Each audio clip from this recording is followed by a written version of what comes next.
वो कारण आपके बीच में बताए गए थे। सा गुप्ती समिति धर्मानुप्रेक्षा परिसय जय चारित्र ही सूत्र की चर्चा अब चलेगी, क्योंकि संवर हमको और आपको जानना है, और बिना संवर के जाने हमारा मोक्ष मार्ग प्रशस्त नहीं हो सकता है। यदि हमको मोक्ष मार्ग प्रशस्त करना है, आचार्य भगवंत कहते हैं संवर के बिना निर्जरा नहीं होगी, और निर्जरा के बिना मोक्ष भी होने वाला नहीं है। इसलिए जो गुप्ती समिति धर्म अनुप्रेक्षा परिचय जय और चारित्र, ये हमारे बीच में जो आ रहे हैं बहुत कीमती हैं। ये अरबों खरबों की संपदा आप रही है। तो गुप्तियां तीन होती हैं, मन गुप्ती, वचन गुप्ती, काय गुप्ती।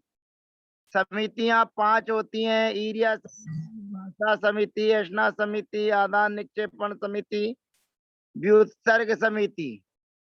उत्तम क्षमा आदि 10 धर्म है, अनित्य आदि 12 भावनाएं हैं, और क्षुधा आदि 22 परिसय हैं, और सामायिक और छेदोपस्थापना आदि 5 प्रकार के चारित्र हैं। इनकी चर्चाएं अब आपके बीच में आ रही हैं। अब विचार करना, चिंतन करना। अभी गुप्ती समिति धर्म अनुप्रेक्षा परिचय और चारित्र की चर्चा चालू हो रही है, लेकिन आचार्य महाराज आपके ऊपर, हमारे ऊपर महती अनुकंपा कृपा दृष्टि कर रहे हैं कि जिसकी आवश्यकता नहीं है उस सूत्र को पहले दर्शा रहे हैं। तपसा निर्जराच्य। अब कह रहे हैं तप के द्वारा संवर भी होता है, और तप के द्वारा निर्जरा भी होती है। इस सूत्र को यहाँ रखने का प्रयोजन यही है कि आपके ध्यान में रहे, आप मनन में रहे कि हमको गुप्ती समिति शिक्षा परिचय जय और चारित्र, इनके साथ साथ तपस्या भी करनी पड़ेगी, और तपस्या के साथ में गुप्ती समिति धर्म आदि रहेंगे, तो दोनों काम हो जाएंगे। संवर भी होगा और निर्जरा भी होगी। ऐसा सूत्र आपके सामने रख दिया, यानी कि प्रवेश द्वार पर आपके टिकट पर सील लगी हुई है, जो आपको बार बार दिखती रहे कि ये हमें बाहर निकलना है, तो ये तपसा हमको अपनाना पड़ेगा, तप को ग्रहण करना पड़ेगा, तप को धारण करना पड़ेगा। तो तपसा निर्जराच्य। अब तप कौन कौन से हैं, कैसे तप हैं, किस प्रकार के तप हैं, इनकी चर्चा आगे क्रम क्रम से करेंगे। अब सबसे पहले आती है गुप्ती। अब ध्यान तक चिंतन करना, मनन करना। गुप्ती के भेद हमारे बीच में आ रहे हैं। अब गुप्तियों के भेद के साथ साथ उसकी परिभाषा भी एक ही सूत्र में आ रही है कि कितनी गुप्तियां हैं और उनका क्या लक्षण है। तो देखिए, चिंतन कीजिए, मनन कीजिए, शब्दों की ओर जाइए, शब्दों की गहराई में जाइए। सम्यक योग निग्रहो गुप्ती ही। अब विचार करना, चिंतन करना। हम लोग बद्रीनाथ जाते हैं, क्योंकि बद्रीनाथ इसलिए जाते हैं कि वहां पर जो मंदिर है वो आदिनाथ भगवान का मंदिर है, और कैलाश पर्वत की मान्यता बद्रीनाथ में आ जाती है, हिमालय में आ जाती है, गंगा माँ से निकली है। तो इस प्रकार से आदिनाथ भगवान की मोक्ष स्थली को ध्यान में रखते हुए अष्टापद बद्रीनाथ हम लोग जाते हैं। लेकिन बहुत से लोग कहते हैं कि क्या फायदा है, क्या लाभ है। इस प्रकार से हम लोग कह के अपनी संस्कृति को भुला देते हैं। हम और आप वहां पर जाएंगे नहीं, हम और आप अपनी वहां पर कराएंगे नहीं, तो लोगों को पता कैसे पड़ेगा कि ये जैनों का भी तीर्थ है। और जब जैनों का तीर्थ है, जैनों के अस्तित्व से पता पड़ता है, जैनों के आने से पता पड़ता है, तो ये इतिहास लिखा जाता है। इतिहास में आता है कि भाई फलाने फलाने सन में इतने इतने जैन आते रहे। माने हर जैनी भाई अष्टापद बद्रीनाथ जाते हैं। विगत 2 साल से लॉकडाउन लगा हुआ है, इसलिए हम और आप नहीं जा पा रहे हैं। तो मैं पहली बार जब बद्रीनाथ गया था तो बहुत भीड़ लगी हुई थी। भीड़ में के साथ में अंदर गया तो मैंने जो देखा वो आपको बता रहा हूँ। और वो इतिहास आज भी हमारा और आपका सुरक्षित है। जब मंदिर के दरवाजे से मैं अंदर गया तो भीड़ बहुत थी। खड़े खड़े क्या करें, तो खड़े खड़े होते हुए हमने ऊपर नीचे चारों तरफ जो दीवारें बनी हुई थी, जो छत थी, उस छत की ओर दृष्टि दौड़ाई तो ऊपर छत में जो लेंटर वगैरह पड़ता है वहां पर 24 तरह के यक्ष यक्षिणियों के चित्र बने हुए हैं। आप विचार करना, चिंतन करना, 24 तीर्थंकरों के यक्ष यक्षिणी केवल जैन धर्म में ही प्रचलित हैं, अन्य जगह नहीं। तो जो जैन मंदिर बना है आदिनाथ भगवान की ही मूर्ति है। और आदिनाथ भगवान की मूर्ति का स्मरण रखते हुए दीवार में ऊपर 24 तीर्थंकरों के यक्ष यक्षिणियों के चित्र बने हुए हैं, जो जैन ग्रंथों में उल्लेखित हैं।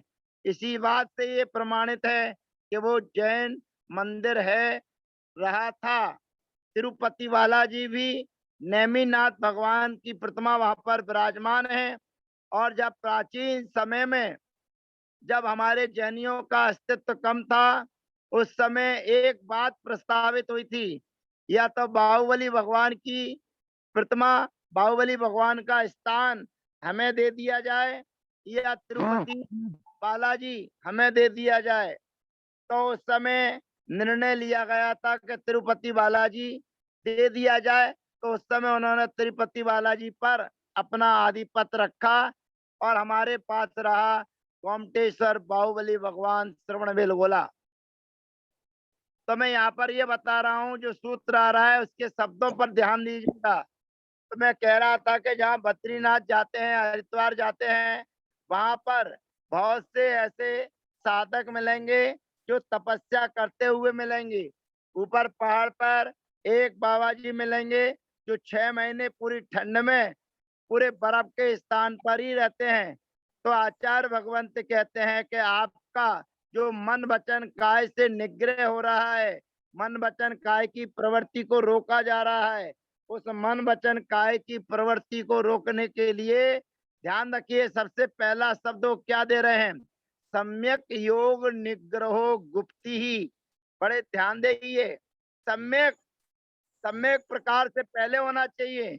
आप अपने मन वचन काय का निग्रह कर रहे हैं, आप अपने मन वचन कंट्रोल में कर रहे हैं, तो वो काम करने की जो आपकी व्यवस्था है, सुविधा है, वो सम्यक प्रकार होना चाहिए। तो हम और आप यदि सम्यक प्रकार से मन वचन काय की प्रवृत्ति को रोकने का प्रयास करेंगे तो हमारा संवर और निर्जरा का कारण बनेगा। और यदि मन वचन काय की प्रवृत्ति को आप रोक रहे हैं और सम्यकता आपके अंदर नहीं है, सम्यक क्रिया आपकी नहीं है, सम्यक तप आपका नहीं है, तो वो यश, लाभ, ख्याति इसको तो दे सकता है, पर आपके कर्मों की निर्जरा नहीं करा सकता है। इसलिए ध्यान रखना, आचार्य महाराज जी के शब्दों को विशेष ध्यान रखिएगा। ऐसे ही नहीं है कि पाठ पढ़ लिया सम्यक योग निग्रह गुप्ति, नहीं। सम्यक योग, सम्यक प्रकार से, समीचीनता से योग माने मन वचन काय का निग्रह करना, रोकना, इसी का नाम है गुप्ति। विचार करना, इस सूत्र के माध्यम से वो पुराण की घटना याद आती है। पता नहीं किस महासती की घटना है वो, कि चेलना की है कि अन्य किसी महासती की है। जब उनके दरवाजे पर मुनिराज आहार करने के लिए आते हैं और पड़गाहन हो जाता है, और पड़गाहन होने के बाद में वो महासती उन मुनि महाराज से उंगलियां उठाकर पूछती है इशारों में, 1 उंगली, 2 उंगली, 3 उंगली, उसके इशारे को, उसके संकेत को वे मुनि महाराज समझ जाते हैं। और समझने के बाद में वो भी इशारे में बात करते हैं कि नहीं, 3 नहीं, 2, 1, इस प्रकार से कहकर वो उनको प्रणाम करती है, कहते हैं नहीं। और ऐसे कर करके 1 2 3 सभी जो मुनि महाराजों का पड़गान हुआ था, वे एक एक करके सभी बाहर हो जाते हैं। राजा को बड़ा आश्चर्य होता है, उनके धर्मपति को बड़ा आश्चर्य होता है कि क्या बात है, बड़ी मुश्किलों से तो मुनि महाराजों का पड़गान मिलता है, और पड़गान होने के बाद में इसने पता नहीं जाने क्या प्रश्न किया, ऐसा क्या कार्य किया कि जिसके कारण वे मुनि महाराज इशारा करते ही निकल गए। तो कथानक तो बहुत बड़ी है, उन्हीं मुनि महाराजों के द्वारा आपका उत्तर मिलेगा, और मुनि महाराजों से उत्तर दिलाने की कोशिश की गई। तो उसका अभिप्राय यही था कि आप 3 उंगली का मतलब है कि मन वचन काय तीनों आपके बस में हैं। तो वो मुनि महाराज जो आए थे, कोई 1 कोई 2 उंगली उठाकर यही संकेत करते थे कि मेरा मन बस में है, मेरा वचन बस में है। कोई कहता मेरा काय वश में नहीं, कोई कहता काय और वचन वश में है, मन वश में नहीं। कोई कहता था मन और काय वश में है, परंतु वचन वश में नहीं। ऐसा करके वो मुनि महाराज वापस लौट जाया करते थे। तो आचार्य भगवंत कहते हैं सम्यक योग निग्रह गुप्ती, सम्यक प्रकार से मन वचन काय का निग्रह करना गुप्ती कहलाती है। तो हम और आप यद्यपि मुनि नहीं है, हम और आप उपाध्याय आचार्य परमेष्ठी नहीं है, परंतु अभ्यास और पुरुषार्थ तो मन वचन काय के रोकने का कर सकते हैं, और करना ही चाहिए। प्रातः काल सुबह सुबह उठते हैं, थोड़ा एकाग्र चित्र होते हुए मन वचन काय को रोकने का पुरुषार्थ हमारा।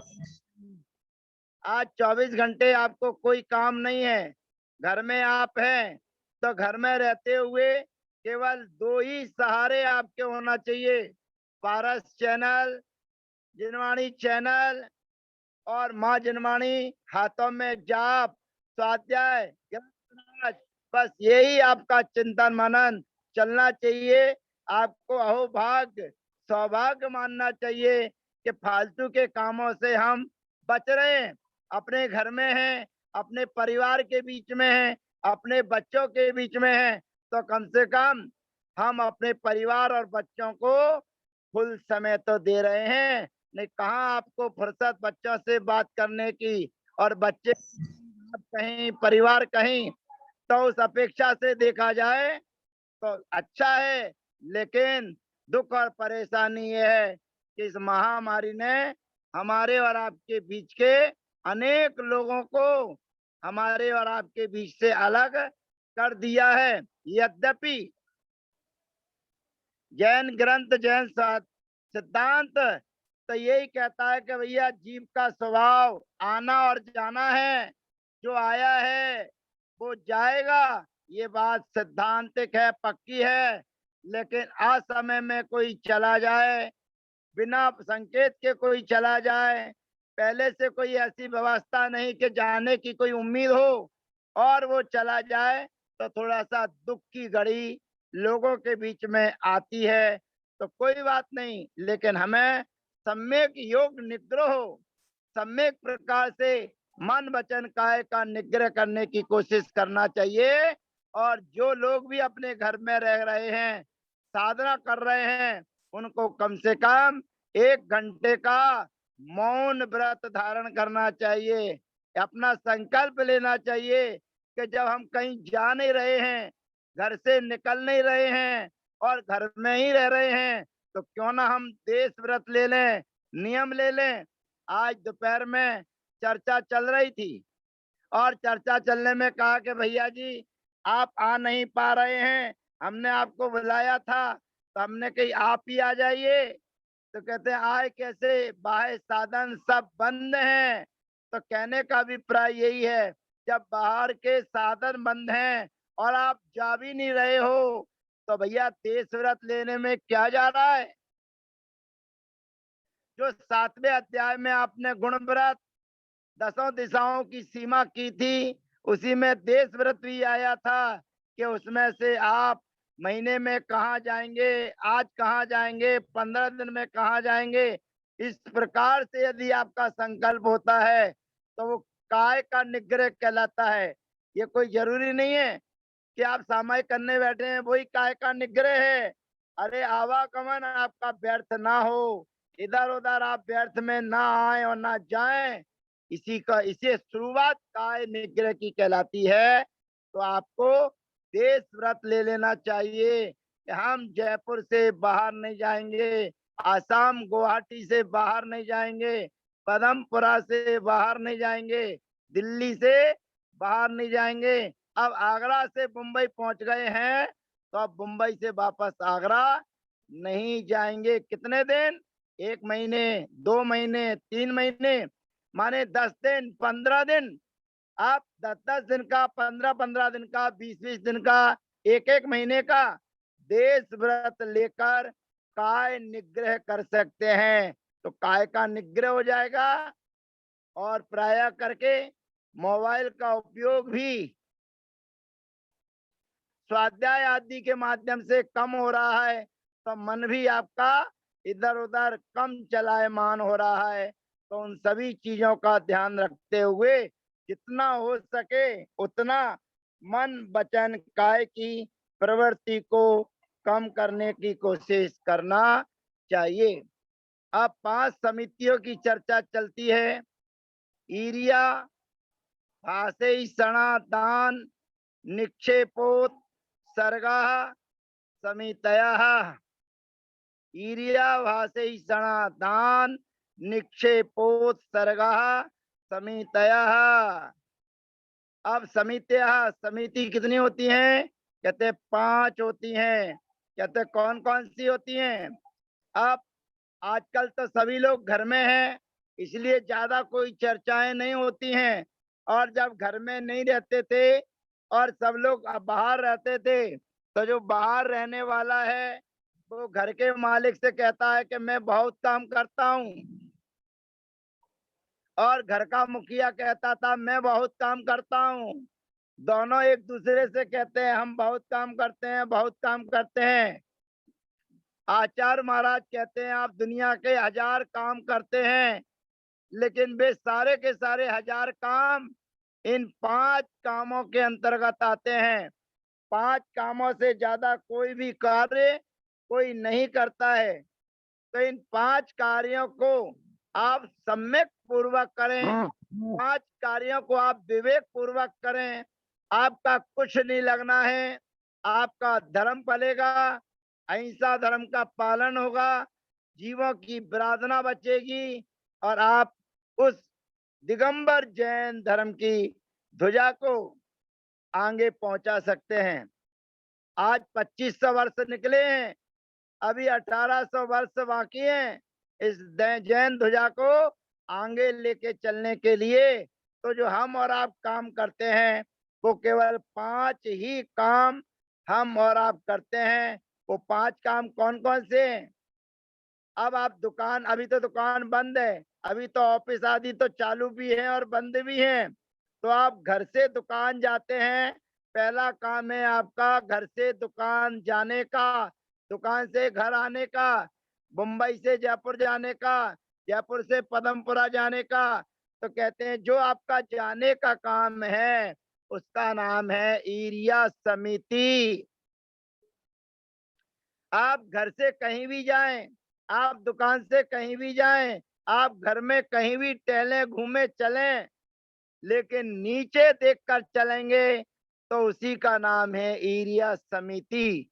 और नीचे देखकर आप चल रहे हैं, जीवों की विराधना आप बचा रहे हैं, अहिंसा करुणा का भाव आपके अंदर है, तो आप उस ईरिया समिति का पालन कर रहे हैं अभ्यास रूप में।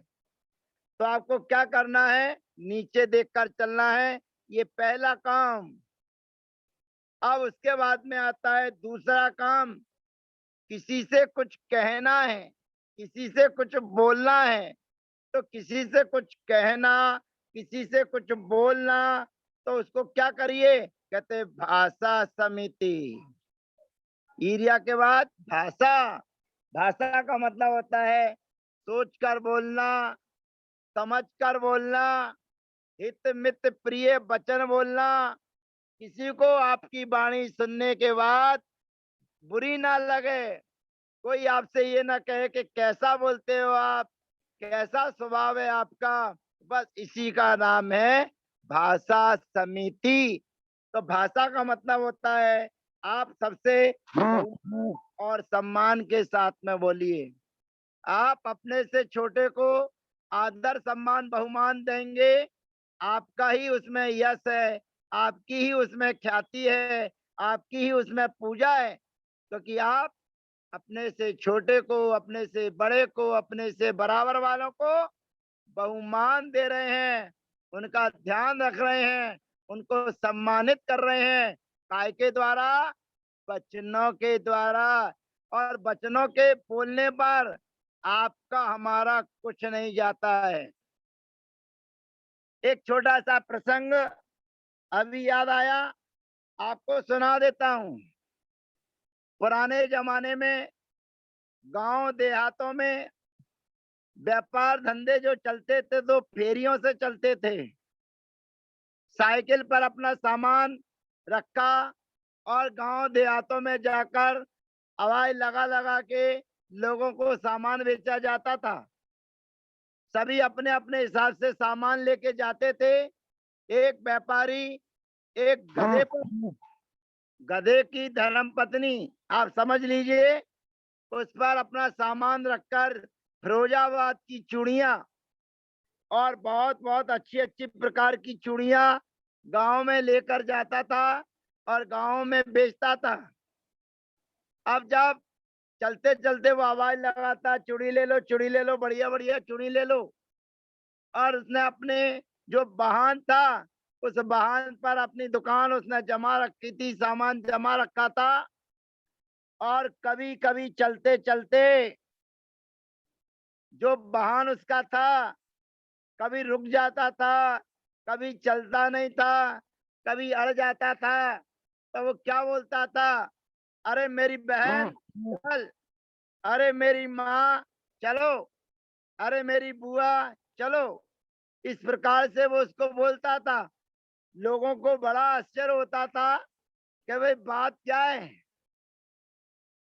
ये वाहन जो तुम्हारा है, ये गधा जो है, इसकी जो धर्म पत्नी है, तुम उसको इस प्रकार से कभी माँ कहते हो, कभी चाची कहते हो, कभी बुआ कहते हो, कभी ताई कहते हो, ऐसा क्यों बोलते हो? आपको तो इसको बोलना चाहिए, जो है वही बोलना चाहिए।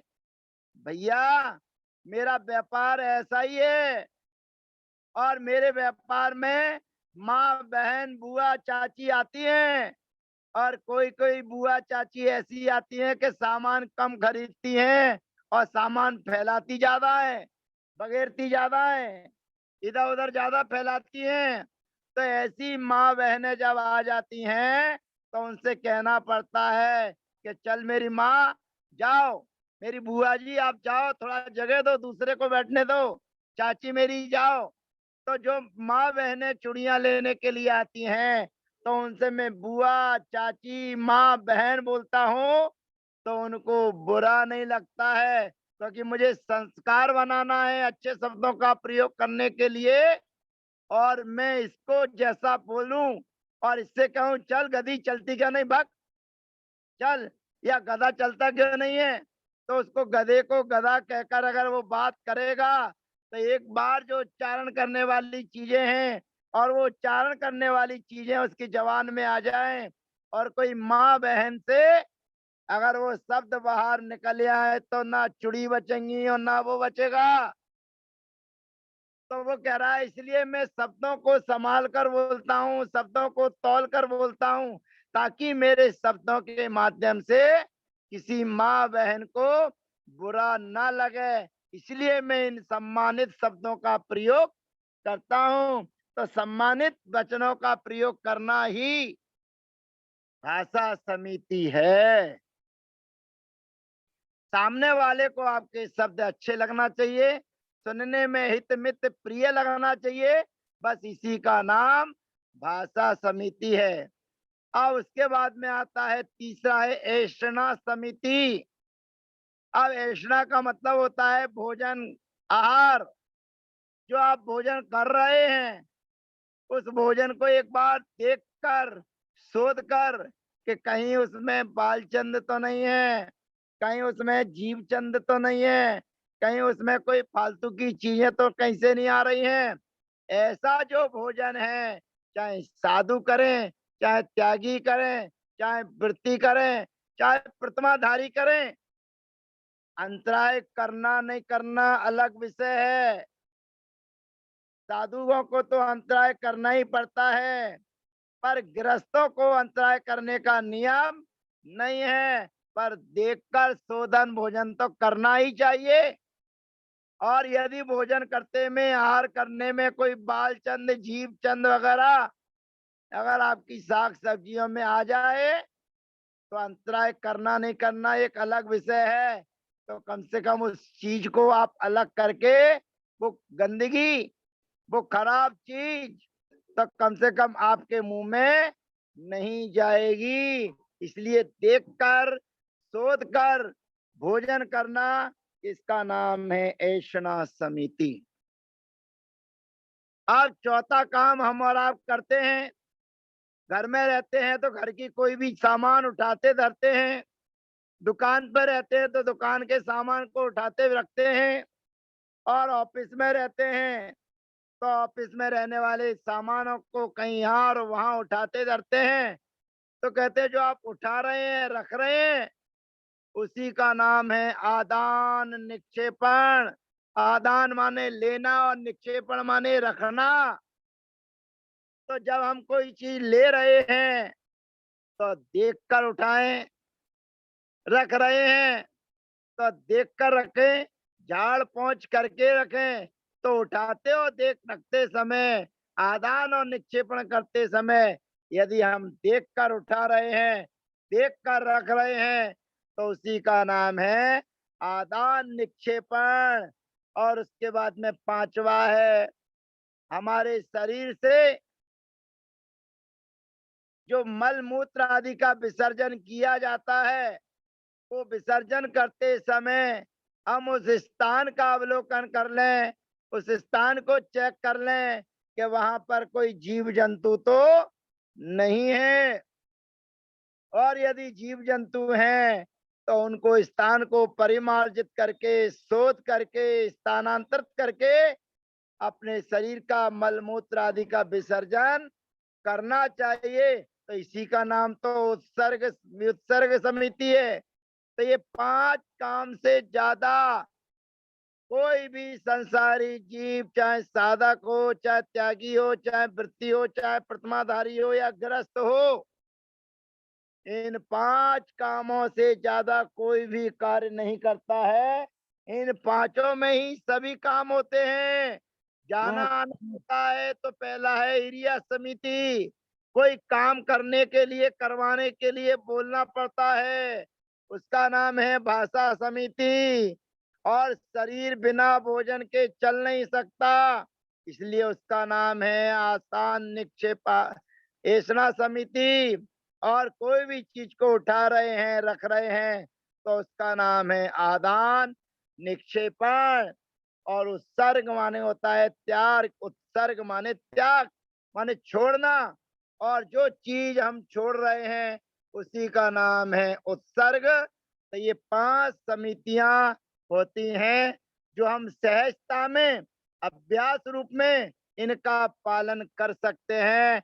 और करने में कोई आपको दिक्कत परेशानी नहीं है। ना आपको रात्रि भोजन का त्याग करना, ना आपको रात्रि में खाने पीने का त्याग करना, ना रात्रि में आपको पानी का त्याग करना, कुछ नहीं करना है। केवल ये 5 कार्यों को विवेक पूर्वक करना है। नीचे देखकर चलना है तो देखकर चलना है, और हमें सामान उठाना है, रखना है तो देख कर उठाएं, सोच कर उठाएं, सोच कर रखें। ये 5 समितियों के बाद जो हर साल 1 वर्ष में 3 बार आपके बीच में आकर आपको जगाने की कोशिश करते हैं, आप लोग इतनी गाढ़ी निद्रा में सोते हैं कि केवल साल में 1 बार भादों के महीने में ही जागृत होते हैं, चैत और माघ के महीने में आप नहीं जागते हैं। तो ऐसे 10 धर्म आपके बीच में आ रहे हैं। उत्तमक, क्षमा, मार्दवार्जव, शौच, सत्य, संयम, तपस, त्यागा, किंचन्य ब्रह्मचर्याणि धर्माः। उत्तमक, क्षमा, मार्दवार्जव, शौच, सत्य, संयम, तपस, त्यागा, किंचन्य ब्रह्मचर्याणि धर्माः। ये 10 धर्म है। अब ध्यान रखना, यहाँ पर क्षमा, मार्दव, आर्जव, शौच, सत्य, संयम, तप, त्याग, किंचन ब्रह्मचर्याणि धर्म, ऐसा भी कहा जा सकता था, परंतु नहीं, सबके साथ में लगाया है उत्तम। उत्तम क्षमा माने श्रेष्ठ क्षमा होना चाहिए, अंदर से होना चाहिए, बाहर से नहीं।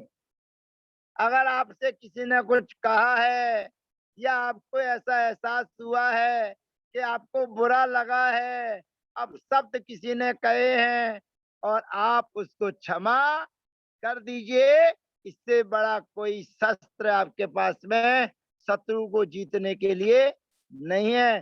तो सबसे बड़ा शत्रु को जीतने का कोई शस्त्र है तो उसका नाम है उत्तम क्षमा। बस थोड़े हाथ जोड़कर आपको इतने तो कहना है, भैया जी जो तो क्षमा करना, बस इतना ही आपको बोलना है कि कोई गलती हुई हो तो क्षमा करना।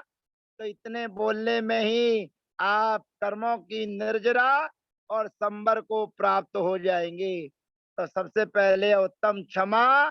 उत्तम क्षमा का मतलब है क्रोध नहीं करना, क्रोध का अभाव करना।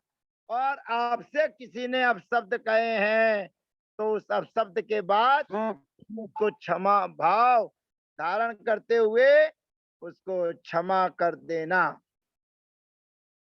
दूसरा धर्म आता है मार्दव। मार्दव का मतलब होता है मान कसाय का अभाव। हमारे और आपके अंदर मान कसाय का अभाव होना चाहिए। आचार्य कुंद कुंद स्वामी कहते हैं मैं और मेरा करके कभी भी प्रयोग नहीं करना चाहिए। ये दोनों ही बड़े खतरनाक हैं, ये दुख देने वाले हैं।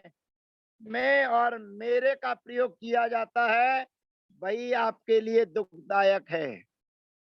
कभी आपको कोई तकलीफ हो, कभी आपको कोई परेशानी हो, तो दुख तकलीफ परेशानी में आप बोल सकते हैं कि सिर में दर्द है, आप कह सकते हैं कि पेट में दर्द है, आप बोल सकते हैं कि पीठ में दर्द है, परंतु आप कहेंगे कि मेरे सिर में दर्द है, तो आचार्य भगवंती कहते हैं बस यही तो दुख चालू हो जाता है, क्योंकि तुमने अपने सिर को अपना मान लिया। जो शरीर पुद्गल का है, औदारिक है, नाम कर्म का एक भेद है, ऐसे औदारिक शरीर के अंगों को तुमने अपना समझ लिया। और जो अपना समझा है बस वही दुख का कारण है। तो ऐसा ध्यान रखना है, आपको चिंतन मनन करना है कि मार्दव धर्म का मतलब होता है मान कसाय का अभाव, अहंकार का अभाव, गर्व का अभाव। हम छोटे छोटे काम करते हैं और उस छोटे छोटे कामों में हम मान कसाय को प्रज्वलित कर देते हैं। अरे भैया, मान कसाय के कारण बड़े बड़े महापुरुष धराशायी हो गए। वो रामचंद्र, वो बाहुबली, वो भरत का दृष्टांत हमारे बीच में है कि बाहुबली ने सब कुछ छोड़ दिया और तपस्या करने खड़े हुए हैं, लेकिन कर्मों की निर्जरा नहीं हो पा रही है। तो चिंतन मनन कीजिए कि रामचंद्र भरत आते हैं और भरत आके कहते हैं भैया क्यों विकल्प कर रहे हो, साथ आत्म साधना में लगे हो, आत्म साधना करिए, क्योंकि ये भूमि काऊ की नहीं। आप ये क्यों समझ रहे हैं कि ये भरत की भूमि है? ये भूमि किसी की नहीं है और समय कोई समाप्त होने वाला है भैया।